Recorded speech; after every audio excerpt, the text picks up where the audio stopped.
Graças a Deus. Abra a tua Bíblia em Eclesiastes, capítulo de número 7, versículo 17. Eclesiastes, capítulo 7, versículo 17. Nós estamos no mês amarelo. É um mês que foi estabelecido em 2013 por Antônio alguma coisa, sobre a importância da prevenção ao suicídio. E pode parecer algo que está distante da tua vida. Graças a Deus, nós temos que pensar assim. Mas é algo que vem de uma hora para outra. É um convite maligno que de uma hora para outra quer vir. Então, a palavra de Deus é um caminho a ser traçado, buscado, para que a cura e a prevenção estejam diante da gente a todo momento. Eclesiastes capítulo 7, versículo 17. A minha tradução diz assim: não seja demasiadamente tolo ou perverso. Isso, nem insensato. Por que você morreria antes da sua hora? Não seja demasiadamente tolo, nem insensato. Por que você morreria demasiadamente antes da hora? Eu levantei uma estatística rapidamente de 2019, para você ter uma ideia. E nessa estatística de 2019, só no Brasil houve 14.540 mortes por suicídio. No mundo, em 2019, houve mais de 700 mil mortes por suicídio. Eu não posso dizer que todo mundo aqui, mas boa parte das pessoas aqui já conheceram ou já tiveram notícias de uma pessoa que cometeu suicídio, não é? Mas a prevenção é algo que precisa ser discutido, conversado. Você já ouviu falar que não é um versículo isso, mas o melhor remédio é a prevenção. Porque a vida, ela é pavimentada, assim como a morte é pavimentado, isso é, um caminho que se traça. E eu trouxe para vocês aqui alguns pontos, psicoterapeutas, importantes, pelo menos aí 8 pontos rápido para eu passar para vocês. Na verdade vão dar um pouco mais, vão dar 9, um pouco mais, para que você entenda alguns pontos que talvez você está caminhando, talvez você não está entendendo, e isso aí está desgastando a sua caminhada, para chegar num ponto e as pessoas pensam assim: meu Deus, de uma hora para outra, mas estava tudo bem. Tem uma música que é bem interessante, uma música que diz assim, é uma música chamada Pais e Filhos, e ela diz assim: estátuas, cofres, paredes pintadas, ninguém sabe o que aconteceu. Ela se jogou da janela do 5º andar. E o refrão diz: é preciso amar as pessoas como se não houvesse amanhã, porque na verdade não há. Estátuas, pessoas na verdade que estão tendo uma vida paralisada nos seus relacionamentos, frias. Cofres, pessoas que têm muitas coisas trancadas dentro de si. Paredes pintadas, pessoas que vivem muito de aparência. Daí ele responde: ninguém sabe o que aconteceu. Aparentemente do nada, ela se jogou da janela do 5º andar. Nada fácil de entender. Nada fácil de entender quem está nessa frequência, esse ritmo turbulento da vida. Mas se parar para ouvir um pouco, se parar para observar um pouco, se parar para perceber algumas coisas, você vai ver que não foi apenas um ato impulsivo. Foi algo moldado. E aí diz o refrão, né? É preciso amar as pessoas como se não houvesse amanhã, porque na verdade não há. As coisas acontecem de uma hora para outra. De uma hora para outra. Quando eu vou atender uma pessoa, eu procuro observar 3 questões dessa pessoa: os hábitos, o que é clínico e o que é espiritual. Nós não podemos deixar de espiritualizar aquilo que é espiritual, mas também a gente não pode espiritualizar aquilo que não é espiritual. Se a pessoa, ela constantemente enche o pulmão de fumaça, se a pessoa toma refrigerante de uma forma exagerada, tanto na alimentação é totalmente errado e coisa assim, e de repente alguma debilidade física acontece e a pessoa vai falar: o inimigo é sujo. O inimigo é sujo, não tenha dúvida. Mas possivelmente você não está respeitando o templo do Espírito Santo. Está se autodestruindo. E aí você não pode espiritualizar aquilo que não é, porque algumas coisas você pode fazer para você prevenir. E aí existem dois tipos de suicida: aqueles que tiram a vida de uma hora para outra, e aqueles que não têm coragem de tirar a vida de uma hora para outra, e então vão se matando apressadamente aos poucos, como é o caso da dependência química ou coisas desse tipo. Eu separei para vocês alguns pontos. Você pode colocar no telão aqui o próximo ponto, Vini, por favor? Bem, o suicídio ele vem pavimentado através dessas situações, geralmente. Naturalmente, eu não tem como, não há como o assunto ele é muito amplo, eu trazer de uma forma muito específica para todos. É apenas uma abordagem, quero deixar isso bem claro, até para aqueles que assistem. Até porque essa aula eu ministro na comunidade terapêutica e demora 5 semanas, para você ter uma ideia. 5 semanas. Mas geralmente, a pavimentação do suicídio ele vem pelo ambiente onde você vive, a questão sociocultural. Por exemplo, lá no Japão tem uma floresta do suicídio. O índice é gigantesco naquele lugar. A cultura também no Japão de suicídio envolve uma coisa chamada honra. Honra em cometer suicídio.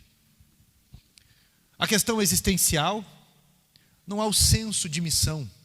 A questão de transtornos mentais, alucinógenos, como as drogas, uma depressão severa e também traumas emocionais que enraizam a pessoa numa tortura em sua rotina. Próximo, por favor, Vinícius. A primeira questão que eu quero passar para vocês é a questão da depressão. Depressão. Fardos que vão tirando o prazer em tudo e abatendo a existência. Vão tirando o prazer em tudo e abatendo a existência. O que é depressão? É uma descida. É uma depressão. Então, é uma pressão sobre pressão que vai derrubando a pessoa, vai diminuindo a pessoa. Eu não estou falando de um momento depressivo da vida da pessoa. Eu estou falando de depressão. Há pessoas que são absurdamente egoístas e exageradas nas coisas, nos seus próprios dramas. A sua vida é boa, mas se resume praticamente numa pessoa ingrata na vida. Então eu não quero dar muito lado para isso, mas eu quero falar especificamente, naturalmente pode se perder nisso, mas eu quero falar especificamente em uma questão que é soterrante. Ontem eu dei um exemplo aqui, peguei o Anderson. O Anderson tem o quê? 1,90 m, Anderson? 1,94 m de altura. E ele não é uma pessoa fraquinha, 1,94 m de altura. Agora imagine colocar 2 sacos de cimento nas costas do Anderson.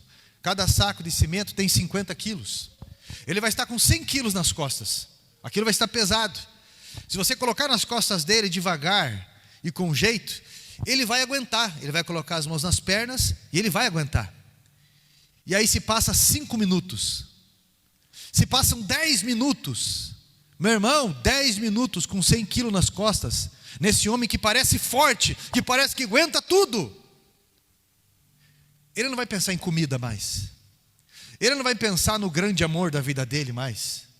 Ele não vai pensar nos seus sonhos. Ele não vai conseguir pensar em mais nada, a não ser naquele peso que está nas costas dele. E cada vez arrebenta mais ele. E tudo o que ele quer, de uma forma desesperada, é que esse peso saia das costas dele. Porque a pessoa suicida, ela não quer, na real, tirar a própria vida. Ela quer matar esse peso que tanto lhe castiga e tanto lhe desgasta. Jesus ele fala, né? Em Mateus, capítulo 11, versículo 28. Vinde a mim, vós que estáis cansados, sobrecarregados, que eu vos aliviarei. Tomai sobre vós o meu jugo, o jeito de eu lidar, e acharei descanso para a vossa alma. Conhecei de mim, pois eu sou manso e humilde de espírito, e aí você vai achar descanso para a sua alma. A depressão, ela tem destruído pessoas pelas raízes amargas que tradicionalmente essa pessoa vai trazendo, vai enrabixado com a sua vida, retendo momentos ruins, frustrações e tantas coisas assim. As causas da depressão são muitas, mas existe um alerta muito sério de que você precisa entender que você não está sozinho. A depressão, meu irmão, ela é uma miragem, ela é uma mentira, porque há muitas pessoas que se importam com você, mas ela mente para a tua mente dizendo que você está sozinho. Tome cuidado com isso. Outro ponto sobre a questão do suicídio, por favor. Problemas em relacionamentos. Eu havia colocado aqui problemas amorosos e familiares. Brigas frequentes, é o que desgasta uma pessoa. Perdas de entes queridos, abandono, emoções muito reprimidas, angústia intensa que geram reações impulsivas. Então, brigas frequentes. O ambiente do nosso lar deve ser um ambiente de paz. Não deve ser um ambiente de jogos, de tensão. Não deve ser um ambiente de vingança ou algo desse tipo. Essas brigas frequentes, elas tiram o senso de qualidade. Lar tem esse nome porque deriva de lareira, ambiente agradável. Há pessoas que não têm prazer nenhum em voltar para casa. Há pessoas que o peso está dentro de si e leva isso para dentro de casa. E outras pessoas também não conseguem ter uma amabilidade dentro da própria casa, pelo excesso de rigidez e traumas que já veio de um lar disfuncional. Cuidado com isso, é importante medir a vida. Essas perdas de entes queridos também. O luto, ele tem um momento, até onde ele é válido nas nossas vidas. Você vai prantear. Até a Bíblia tem um livro de lamentações. Você vai chorar. Agora, existe um limite até onde isso vai atrapalhar você ou não. É saudável o lamento, é importante o lamento, mas prolongar isso vai ser muito injusto com a vida e com as pessoas que estão ao redor. É importante entender isso. O abandono também da mesma forma. O abandono causa uma revolta dentro da gente. Cuidado com essas coisas. Quando você conhece a palavra de Deus, isso muda a tua ótica da vida. Isaías, capítulo 49, versículo 16 diz: pode uma mãe abandonar o filho que ainda amamenta? Pois ainda assim, eu nunca vos abandonarei, diz o Senhor. Tenho o vosso nome escrito na palma das minhas mãos. Aí você não se sente mais abandonado desse jeito. Então, esses pontos aqui, emoções muito reprimidas. Tem uma frase do pastor Marcos Amorim que eu achei muito interessante, tomei para a minha vida. Cuide da sua oração e Deus cuidará do seu coração. Para que ficar retendo essas coisas? Sendo que você pode abrir e fazer com que toda infecção dentro de você saia, para que a cura venha. Para quem não sabe o que é infecção, é aquele pus. E aquele pus, aquele líquido branco que sai, ele é 100% bactéria. Para você ter uma ideia. Isso é infecção. E se isso entrar na tua corrente sanguínea, essas bactérias, elas vão causar uma infecção generalizada. E o risco de morte, ele é gigantesco para conseguir conter isso. Por isso que qualquer infecção, seja no dente, no dedo, seja em qualquer lugar, deve ser respeitado e expulso, tratado. Tá? Ou mesmo a angústia intensa que gera reações impulsivas. Existe a pessoa explosiva e a pessoa implosiva. O perigo maior é a pessoa implosiva. Aquela pessoa que parece que é forte e que aguenta tudo. Mas que na verdade, de uma hora para outra, essa pessoa vai e explode de uma forma injusta. Quebra as coisas, se joga de um lugar, grita do nada, se torna injusta. Por quê? Porque não mede essas coisas no momento certo ou da forma correta. São pessoas com uma angústia intensa que gera reações impulsivas. Forte e violenta emoção às vezes. Terceiro ponto, muda para mim por favor de novo, Yasmin. Uso de drogas. Colocaram aqui Amy Winehouse. Na verdade eu queria que tivesse colocado uma foto bonitinha dela e uma foto dela depois das drogas, né? Para quem não sabe, ela morreu com 27 anos. Mas dessa forma aqui também, eu adaptei agora em falar para vocês os 3 animais da droga. O primeiro animal da droga é o macaco. Você é novo, está cheio de virilidade, de saúde, você não sabe de onde veio aquela bebida, nem de onde veio aquele narguilé, nem de onde veio o cigarro da maconha, nem a cocaína e tantas outras drogas aí. O que você quer é desfrutar, fugir para um falso paraíso, onde você pode voar, onde você pode viver nesse oásis, nessa miragem. E de repente, você está naquela fase, porque é a fase do macaco, porque é só alegria, é arte, é bagunça, é promiscuidade muitas vezes e tantas coisas assim. Você foge para isso. E aí você vai entrar na próxima fase, que é essa fase aqui, ó, a fase do leão. O que é o leão? A fase do leão é quando o indivíduo ele já está, ele tem que pagar a droga dele, ele tem que administrar essas coisas, porque cada vez a vida dele ou a vida dela embolou pela sua imaturidade por conta das drogas.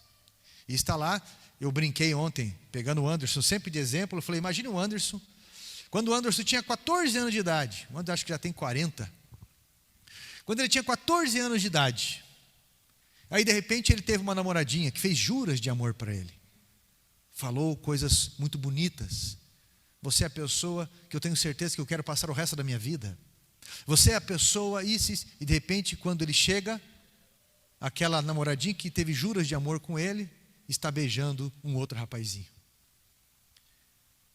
Ele fica chocado. Então ele vai correndo e usa a droga, porque é o gatilho. Ele vai fugir para o falso paraíso.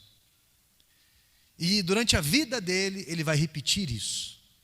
E cada vez de uma forma mais intensa. Cada vez que as decepções, que as frustrações acontecem, vai fugir para esse falso paraíso. Agora, se o Anderson, por exemplo, ele vai lá e ele não usa drogas. Ele teve essa decepção e se ele não é da igreja, ele vai lá, escuta o Love Hurts dele lá, escuta Whitney Houston, porque eu estou falando da época dele aí, final dos anos 80, anos 90, escuta lá, Quebrei a Taça da Amargura, não sei mais o que. Ele escutou as fossas dele, ele lamentou, daqui a pouco ele enxuga os olhos e bora para a vida.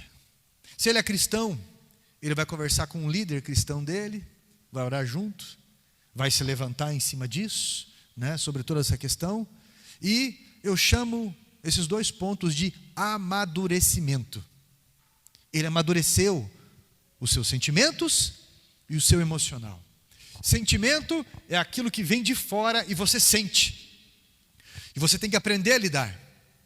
Emoções são aquelas coisas que estão dentro de você, as coisas que vão emergindo e você tem que administrar segundo aquilo que vem e você sente.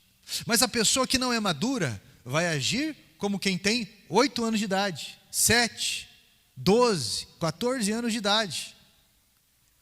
E se essa pessoa vai para o caminho da droga, está lá, já é casado, casada, está trabalhando, e de repente já não consegue mais administrar, porque se torna uma pessoa mentirosa e compulsiva, se torna uma pessoa muitas vezes violenta, porque não consegue ter uma maturidade no comportamento, por isso apela para a violência, demonstrações de palavras chulas, palavrões, coisas desse tipo. E aí a pessoa bate na mesa e fala bem assim: eu estou cansado de trabalhar, está faltando alguma coisa aqui? Eu só me arrebento de trabalhar. Isso é, impõe algo que na verdade não consegue cumprir horários, não consegue cumprir metas, não consegue cumprir a palavra em nada. Por isso é a fase do leão. E a última fase da vida de um dependente químico é a fase, essa carinha mesmo aqui, ó, que parece levar uma paulada na cabeça.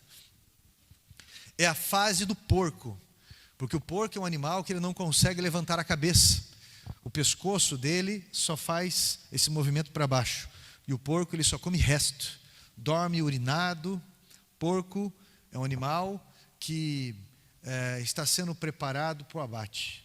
É quando já está faltando uns dentes na boca por conta da dependência química, tá? Não por outros fatores. Já tem aquela cicatriz no rosto. A saúde já está debilitada em várias coisas. Os familiares ficam apavorados de ter que conviver com aquela pessoa. Por isso tem uma vida distante. Passagens em penitenciárias, às vezes, ou em comunidades terapêuticas. Coisas desse tipo. Por quê?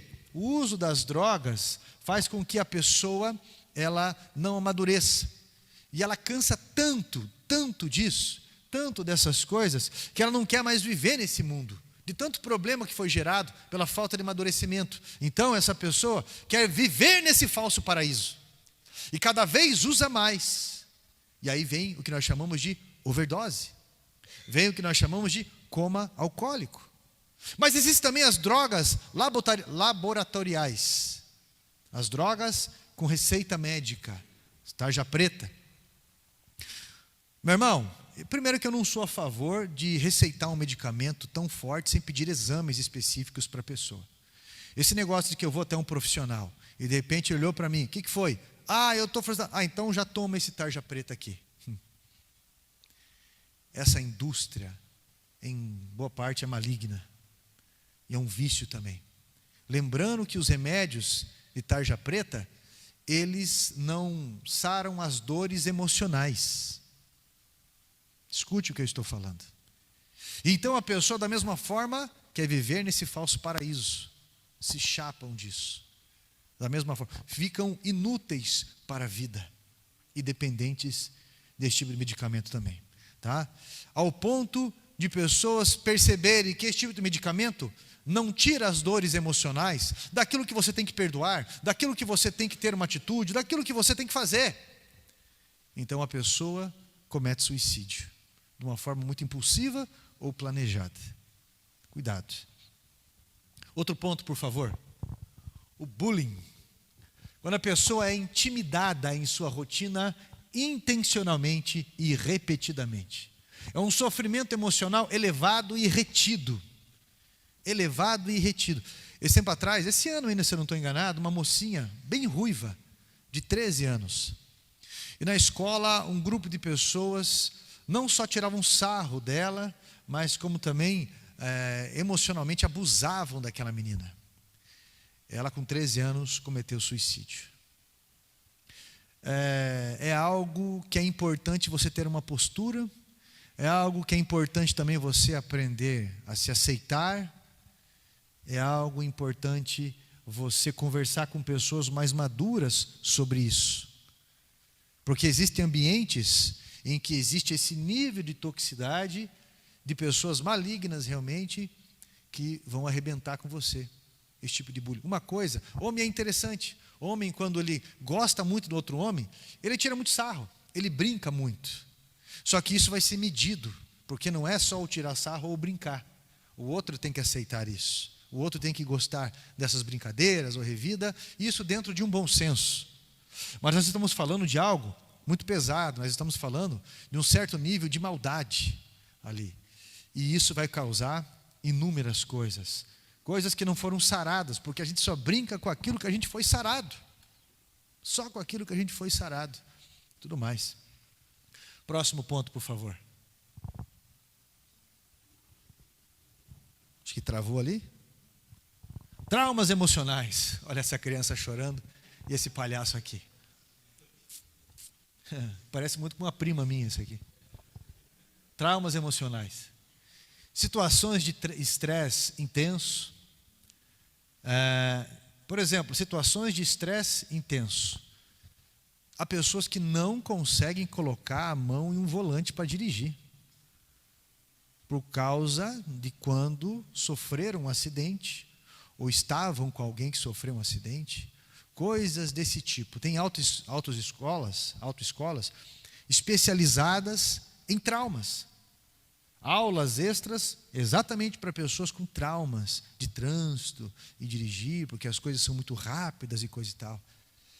E não precisa nem ser um trauma grande. Quando você vai num velório de alguém que sofreu um acidente de trânsito por algum motivo, quando você sai dali, você dirige mais devagar, presta atenção em todas as sinalizações, você fica muito mais atento, você pensa, se tivesse mais devagar, se tivesse mais atento aqui, se isso não tivesse feito a manutenção correta, né? Situações de estresse intenso, naquele momento, naquela situação, né? Violência física ou acidentes. Quando eu falo violência física, há pessoas que a educação ela não tem regras. Essa criança ou adolescente apanha, não porque fez algo de errado, apanha porque o pai e a mãe têm coisas mal resolvidas na vida. A mãe está braba porque o pai aprontou, ou vice-versa, e acaba descontando o emocional nos filhos. Teve um menino que eu atendi na outra igreja ali, ele já estava com 12 anos. Esse menino tinha muitas marcas de bituca de cigarro apagada no corpo, e ele tinha agulhas que desde criança, para você ter uma ideia, a mãe e o padrasto enfiavam no corpo dele. Eram situações horrendas. Quem já esteve próximo ou trabalhou no conselho tutelar, né, ou sabe de algumas histórias, sabe do que eu estou falando. É muito pesado, gente. E eu já vi muitos e muitos casos do pai, tem uma relação extraconjugal, aquela mulher engravida, não vai criar criança, ele pega a criança, traz para dentro de casa, e a esposa tem que cuidar daquela criança do relacionamento extraconjugal. E aquela esposa, ela não relaciona a questão de que é uma criança, ela relaciona aquela criança com o adultério. Então, ela maltrata aquela criança. Eu já vi casos e mais casos de crianças que apanhavam no olho, no rosto, crianças que tiveram um problema sério de deslocamento de córnea, de tanto apanhar no rosto, tapas no rosto e coisas muito fortes assim. Traumas, ou acidentes mesmo, como eu falei, acidentes. Eu conheci uma pessoa, aliás, eu conheci 2 pessoas que levaram raio. Eu conheci um homem que levou 2 raios, e ele mesmo fala, conheci esses dias, e ele mesmo fala, quem disse que um raio não cai 2 vezes no mesmo lugar? E tem na história um homem que ele levou 2 raios, você pode pesquisar sobre o que eu estou falando, e quando ele já estava morto, o raio veio no túmulo dele. Imagine só. Um outro homem também ali próximo, na Judembinsk, ali próximo a Judembinsk, que também tomou um raio. Eu estava junto com o irmão falecido, o irmão Edgar, o saudoso irmão Edgar, e de repente o vizinho dele, né? Esse homem deu uns trovões assim, coisa e tal, e eu vou já para minha casa. Ele já tinha tomado um raio também. E aquilo parece uma raiz, uma cicatriz no corpo da pessoa. Traumas. Agora, dependendo do lugar, choveu a pessoa, vai para a rua para pegar chuva. Esse tipo de gente, começou a chover, se esconde. Trauma. Acidentes, notícias angustiantes. Você já deve ter ouvido falar da Bolsa de 29 de Nova York, quando pessoas milionárias, que hoje seriam como bilionários, perderam tudo da noite para o dia, ou do dia para a noite. E essas pessoas não só perderam as suas finanças, como ficaram com dívidas. E aí tiraram a própria vida. Notícias angustiantes. Quando Elvis Presley, em 1974, ou 76, ele faleceu, pessoas tiraram a vida. Tamanho era a margem do marketing sobre ele nos Estados Unidos. John Lennon, quando faleceu, fizeram a mesma coisa. Notícias angustiantes. Situações de estresse intenso, violência física ou coisas desse tipo, onde pessoas cometem suicídio. Próximo, por favor. Diagnóstico de doenças. Câncer. Eu estive agora na casa de uma família onde a mulher foi diagnosticada com câncer, durou 3 meses e faleceu. Pessoas que têm medo de sofrer por conta da doença e simplesmente vão lá e preferem cometer suicídio antes de passar por todo um processo, às vezes de quimioterapia, ou seja o que for. E não adianta, pastor, eu vi o meu pai, eu vi minha mãe, eu vi tal pessoa sofrendo, eu não quero passar por aquilo não, pastor, não quero. E a pessoa acaba cometendo suicídio. HIV, embora não se fale tanto, HIV ou a AIDS, ela triplicou no mundo. Tem uma região aqui de Curitiba, aliás, metropolitana, que quadriplicou o vírus da AIDS. Só que antigamente o coquetel era muito pesado e a pessoa morria do fígado, pessoa morria porque o fígado morria antes, porque o coquetel era muito pesado. A pessoa não conseguia comer, a baixa imunidade era terrível, porque o vírus da AIDS ele cobre os glóbulos brancos. Isso é, a pessoa fica sem defesa. Mas hoje o coquetel ele não tem essas reações, esses efeitos colaterais. Uma pessoa que toma coquetel hoje vive até melhor. E tem uma vida totalmente normal. Se fizer um exame de sangue, nem aparece o vírus. Tem que ser um exame específico, para você ter uma ideia. Só que algumas pessoas, quando foram diagnosticados com HIV, também cometeram suicídio. Impotência sexual também. As pessoas que dão uma vazão muito grande para essa área acabam cometendo suicídio. E outros tipos de doenças também. A pessoa pensa, estou com Alzheimer e agora eu não quero passar por aquilo. Pessoas, como o próprio Dr. Carlos relatou sobre a sua mãe, né, que está com 82 anos, a irmã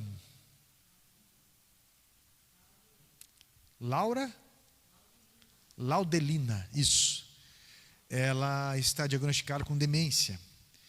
Então, de repente, ela chora muito, ela confunde as coisas, ela acha que a esposa do Dr. Carlos é a amante dele e que ela é a esposa.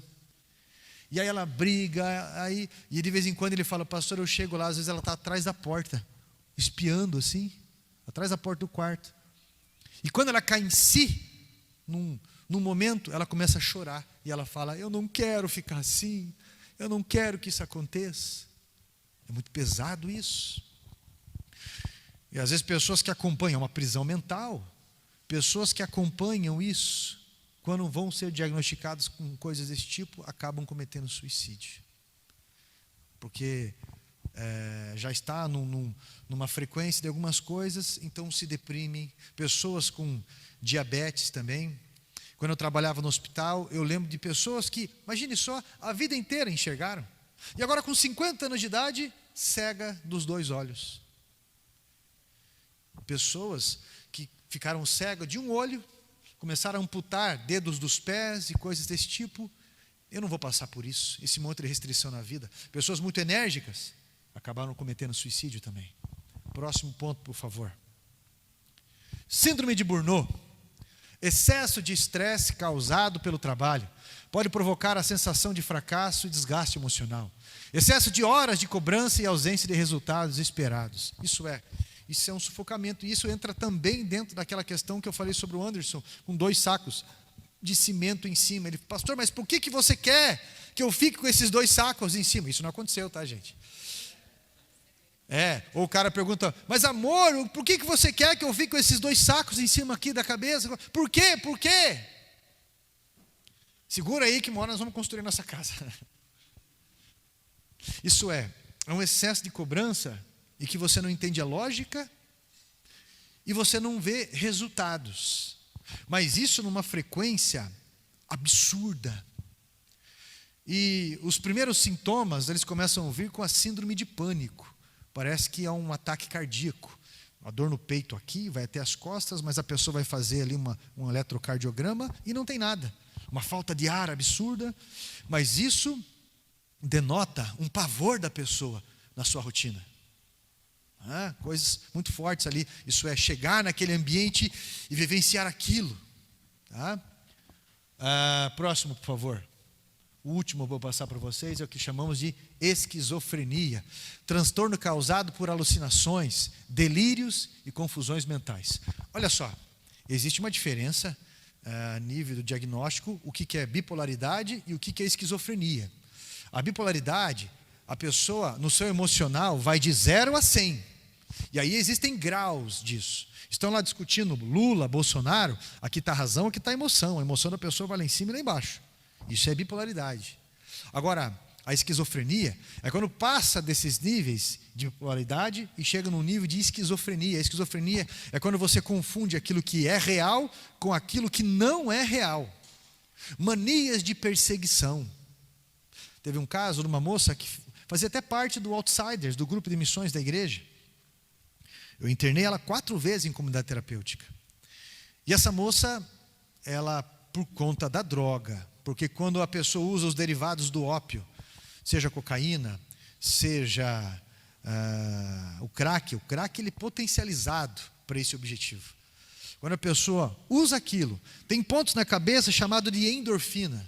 E essas endorfinas são os pontos de prazer, de satisfação na vida. Você recebeu uma promoção no seu serviço, alguém disse que você é uma pessoa muito bonita, né? Alguém elogiou você, você passou na faculdade, e coisas desse tipo, e você está feliz. No outro dia você acorda feliz. A pessoa que usa o crack, por exemplo, ela tem um pico de satisfação, de alegria e tudo mais. Mas na mesma hora que aquelas endorfinas elas incham, passa alguns minutos elas vão murchar. E na mesma frequência que a pessoa subiu, ela vai descer para baixo daquela linha. E aí vai vir uma depressão, uma tristeza muito forte. E aí ela tem necessidade de usar de novo. Por isso que tem pessoas que parece que está com a boca da Nike na rua, já assim. E chama de boca da Nike. E tem pessoas que usam isso de tal forma que chega a tal ponto que eles começam a chamar de noia, porque deriva de paranoia.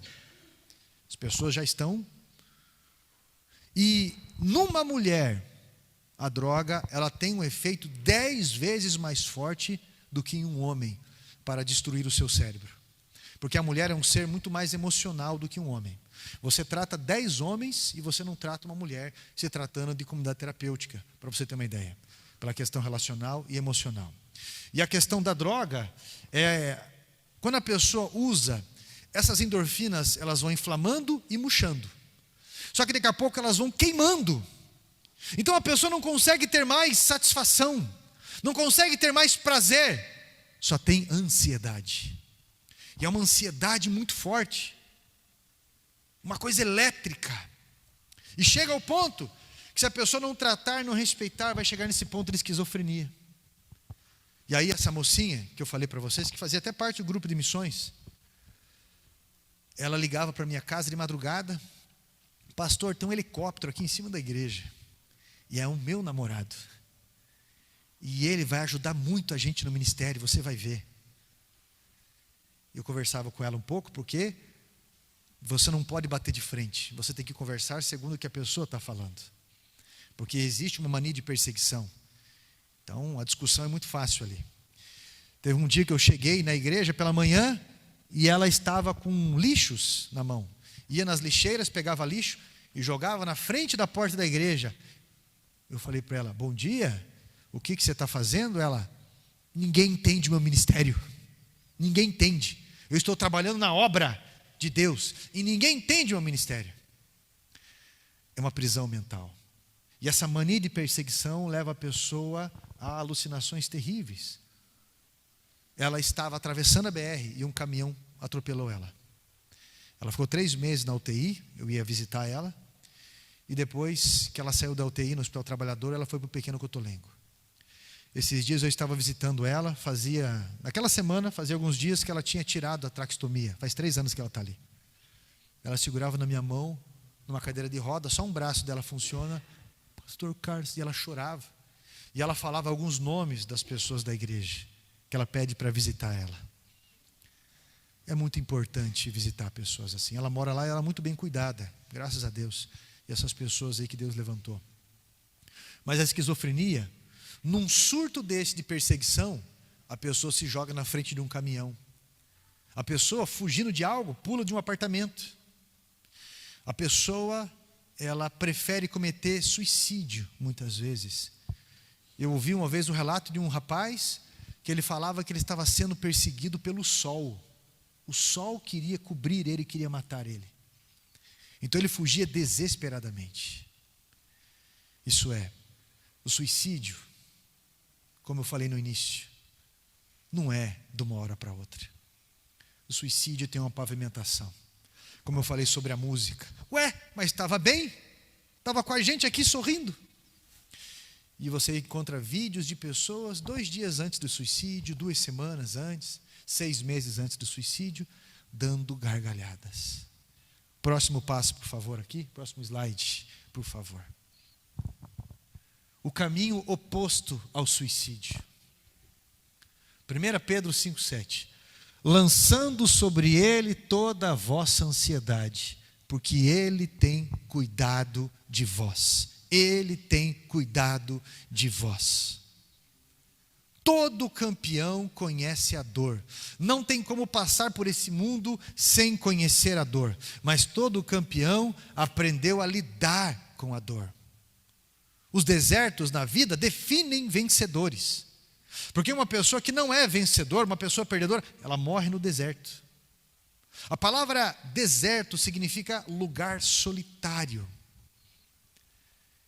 E sobre todos esses 8 pontos que eu passei para vocês, antes desse último aqui, a pessoa ela vai se sentir solitária. Abandonado no casamento, tantas coisas. Às vezes perdeu o emprego por uma situação, a empresa faliu 20 anos, não vai receber rescisão. Se sente solitário. Não é o fato de você não ter pessoas ao redor, você está cheio de gente ao teu redor, mas o fato de você se ver incompreendido. Incompreendido. A palavra deserto significa lugar solitário.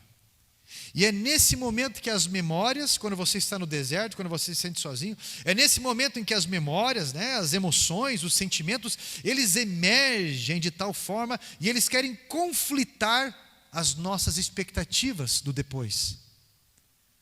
Porque você vive segundo as suas expectativas. Se você não tem esperança, se você não tem expectativa, você desanima, você murcha, você morre antes de cometer suicídio. Eu admiro muito as pessoas de idade. Tenho elas como pessoas de muita honra. Pessoas que já passaram dos 70 anos, 80, 90 anos. O pastor Jurandir, que por muitos anos membrou aqui na igreja, agora está sendo cuidado pela sua filha, lá em Lapa. Pastor Jurandir, com 80 anos de idade. Ele não conheceu o seu pai. Ele era o irmão mais novo da sua casa. Foi criado de uma forma extremamente precária, extremamente simples. Com 80 anos de idade, todos os seus irmãos já morreram, naturalmente a sua mãe morreu. E 4 filhos ele já enterrou. Uma filha biológica, que com 13 anos morreu afogada. E ele quase ficou louco, isso foi em 1980. Uma outra filha, que ele criou até os 6 anos, ele adotou, criou até os 6 anos, e essa menina, a mãe dela, apareceu, já estava bem, e pediu a criança, então, ele com o coração na mão, mas respeitando, deixou voltar para sua mãe, e a menina com 13 anos faleceu também. Uma outra mocinha também, que com 13 anos ele criou, faleceu também. E o Henrique, essa semana, que desde bebê, ele tinha dupla função. Ele era o avô e ele era o pai. E com 25 anos, de uma hora para outra, o Henrique sofreu um acidente. Uma pessoa que entrou na contramão e bateu de frente com a moto dele. A esposa dele, a ex-esposa dele, também faleceu. E ele está tendo surtos de esquecimento muito forte, memórias aqui e ali. Só que se você conversar com ele, ele vai falar sobre algo que é um segredo para a vida. E que eu aprendi com meu avô de 91 anos, ele faleceu com 91 anos. Com a minha avó de 93 anos, que eu aprendi muito com ela. Com a minha outra avó de 91 anos. Um tio meu de 104 anos. Longevidade de vida, né? Esse de 104 anos eu não cheguei a conversar. Mas eu cheguei a ouvir sobre ele. Um segredo. Qual o segredo? Que eles, mediante tantas situações difíceis e limitadas, superaram esses desafios. Na prática, são referência em vários fatores que nós precisamos considerar. Mas existe um caminho. E eu chamo esse de caminho de fé. Fé. Não tem como você atravessar um deserto se você, dentro de você, não enxergar além desse deserto. E a fé Não são esses olhos aqui que enxergam a areia e o céu. A fé é a visão dentro da gente, que faz a gente enxergar além do deserto, faz a gente enxergar além da pedra do sepulcro, faz a gente enxergar mesmo além da morte. Porque a fé é uma ligação com Deus que vai reconstruir dentro de você uma expectativa, uma esperança, e não vai deixar você cometer suicídio. Por quê? Porque Deus está te esperando. Deus está com você nesse deserto e Deus está com você após esse deserto. O suicídio, eu não posso generalizar para você, mas em alto nível, ele está ligado num alto nível de egoísmo e de vingança. O suicídio, ele está ligado ao auge da vingança e do egoísmo, em muitos casos. Porque eu não consigo fazer com que você sinta, então eu me prejudico. Eu prejudico na raiva, na angústia, na tristeza que eu estou por essa situação ou de você. Então, de alguma forma, o auge da vingança, eu quero que você sinta. E o auge do egoísmo, por que egoísmo? Porque eu estou fitado e preso numa situação, porém, eu estou ignorando as pessoas que me amam, meus filhos, meu marido, minha esposa, meus pais, as pessoas que me consideram, e isso é egoísmo. Na realidade, a nossa mente, ela tem um limite até onde aguenta as pressões da vida, e aí você vai espirrar para algum tipo de alívio. Algumas pessoas aliviam esse limite na droga, outros vão aliviar isso na promiscuidade.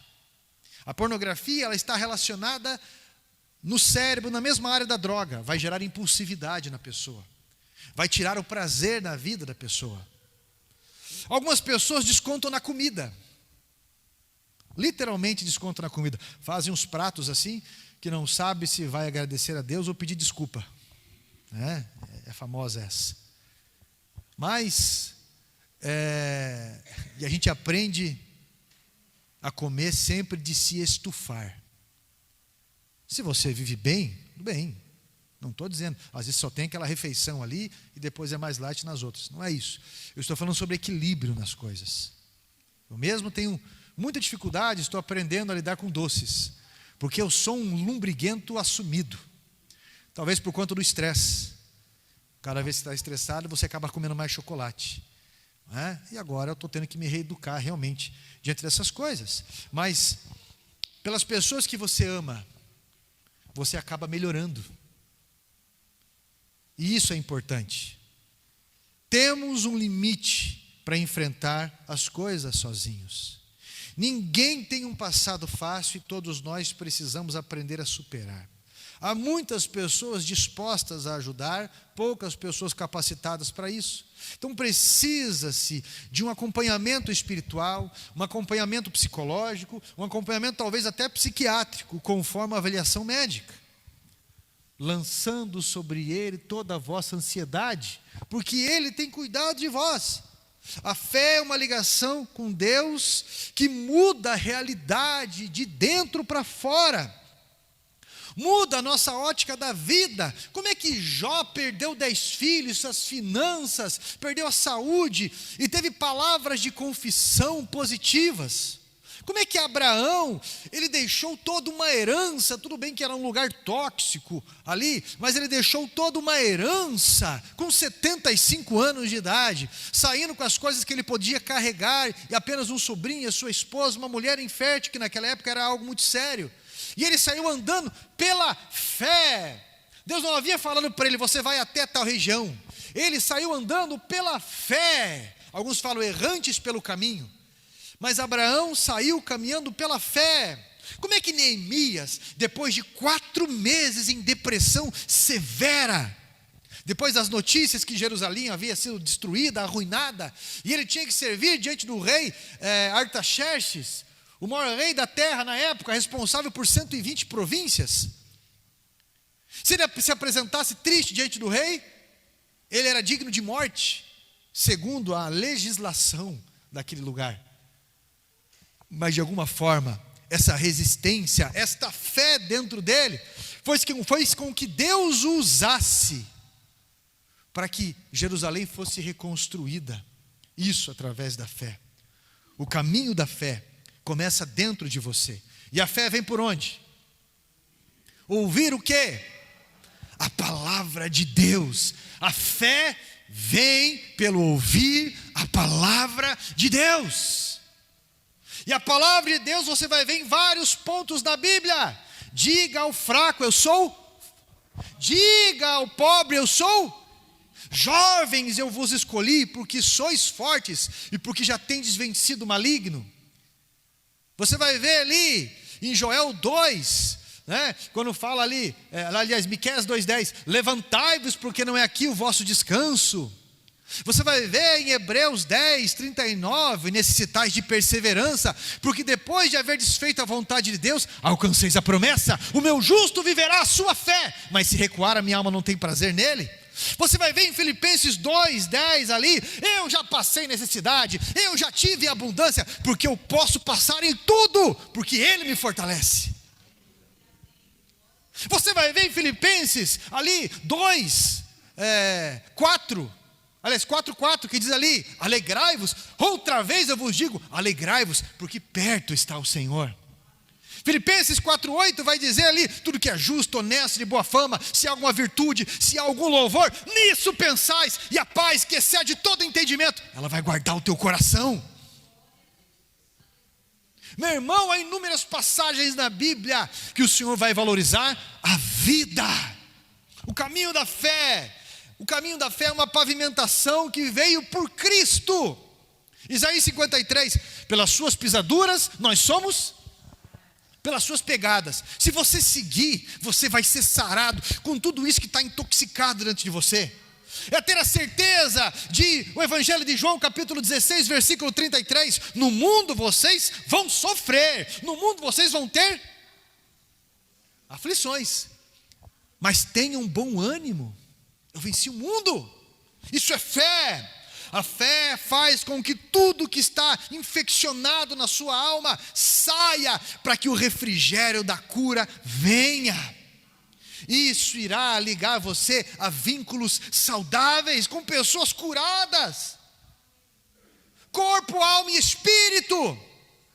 Eu cheguei uma vez na família de um rapaz, me pediram para orar por ele. Quando eu cheguei lá, o que foi? E ele disse, estava em depressão, que não conseguia dormir à noite. Ali tinha os 3 casos. O que foi? Ele estava num sofá, bem grandão, um sofá de 2 lugares, com as pernas para fora. Olhei aquelas paredes só no reboco. Não é que não tinha dinheiro para não terminar a casa, não tinha ânimo, só no reboco, o forro, tudo descascado. Aí, ele naquele sofá, não durmo à noite, fui dormir 5 horas da manhã. Aí eu perguntei para a esposa, que horas que ele acordou? 1 hora da tarde, acordo 1 da manhã. Mas se eu for dormir 1 hora, se eu acordar 2 horas da tarde, eu vou dormir também 5 horas da manhã? Hábitos, situações assim. Não vai no parque, vem uma capivara. Como é que eu chamei a capivara mesmo esses dias? Casca de bala? Bichinho chucro. E um dá um corridão no outro, eu lá olhando aqueles patos, aquelas capivaras. Pelo grosso. E tudo errado. Tudo errado nas condições. E ali foi feito os 3 tratamentos. Espiritual, com relação ao seu corpo, com relação ao seu espiritual. E graças a Deus, é uma família saudável hoje em dia. Mas, por conta do discipulado, por conta desse vínculo importante na fé, porque a comunhão vai impedir você, a comunhão saudável vai impedir você de cometer suicídio. A fé irá tratar você na capacidade de resolução. Porque depois da tempestade veio a bonança, e depois da bonança veio outra tempestade. E você entende que tudo é fase. As fases ruins são fases. As fases boas também são fases. Mas a fé dentro de você faz você acreditar verdadeiramente que vai chegar um dia que não haverá fases ruins. E você entenderá, você perceberá que há uma rede de proteção ao seu redor. Por que eu vou ficar triste? Há uma rede de proteção ao meu redor, o que eu preciso é melhorar. Um dia eu cheguei meio triste lá, eu tinha que fazer mais uma cirurgia, apareceu um pólipo, que é um tumor desses duros, dentro da vesícula. Poderia ser fora, mas ainda bem que foi dentro da vesícula. Falei, pastor, eu vou fazer mais uma cirurgia, meu pulmão direito está vitrificado. De cima e embaixo, tem um pedacinho só que não está, é vitrificado. E existem vários nódulos ali gelatinosos que tem que ser acompanhado. Falei, pastor Rogério, com toda a delicadeza dele, meu pastor, toda a delicadeza dele, eu chego, então, pastor, eu queria pedir uma oração. Ele olhou, para quê? Você vai operar, vai ficar melhor? Estava o pastor Pedro na frente dele, com 80 anos. Pedro, você não raspou lá os tumores no cérebro lá, não está bem? Estou bem. Então você vai ficar melhor, rapaz, você vai ver. Mas o pastor Rogério tem o jeito dele. Outro dia eu fui lá, ele orou por mim, ele ficou um tempão orando junto comigo. Mas ele tem o jeitão dele, engraçado. Dependendo da pessoa, realmente como ele falou, só vai ficar administrando egos. Pessoas que têm que ficar só pisando em ovos, não tem como você não errar. Não tem como. São pessoas de jugo pesado. Pessoas com um coração perdoador são pessoas que caminham junto, né? Já estão maduras em tal ponto. Mas olha só, eu preciso entender que o caminho de fé me leva a perdoar o hoje, me leva a ser justo e feliz hoje, mesmo que eu não entenda o porquê do hoje. Mas a fé faz eu entender que Deus vai explicar para mim amanhã. Eu não entendo hoje, mas Deus vai explicar para mim amanhã. A fé, o caminho da fé, vai colocar dentro de você o senso de missão na sua rotina. Eu não sei por que eu estou nesse hospital, mas tem algum objetivo. Deve ser orar por alguém, nem que seja por uma enfermeira, um médico, uma outra pessoa que está do meu lado. Eu não sei por que eu estou nesse time de futebol tão ruim. O Renato foi campeão, né? Não é ruim, né? Estava com o troféu, mandou para mim o troféuzão ali. Mas eu não sei por que eu estou com esse time tão ruim. O senso de missão faz você observar a brecha e a razão daquele lugar ou daquela situação. Você se torna, escute, a fé faz você se tornar forte por alguém. Faz você se tornar forte por alguém.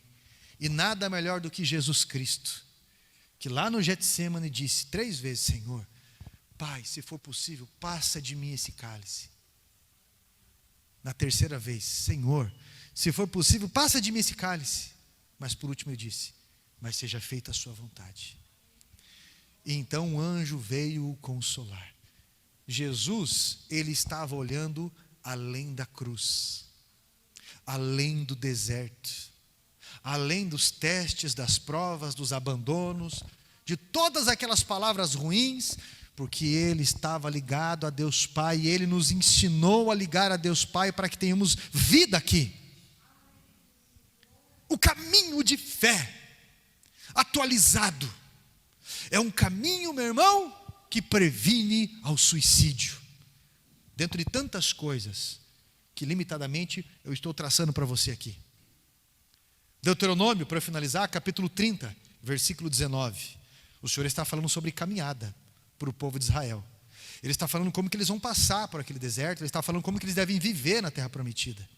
Deuteronômio 30, 19. Hoje, eu invoco os céus e a terra como testemunha contra vocês, de que coloquei diante de vocês a vida e a morte, a bênção e a maldição. Olha o conselho de Deus aqui.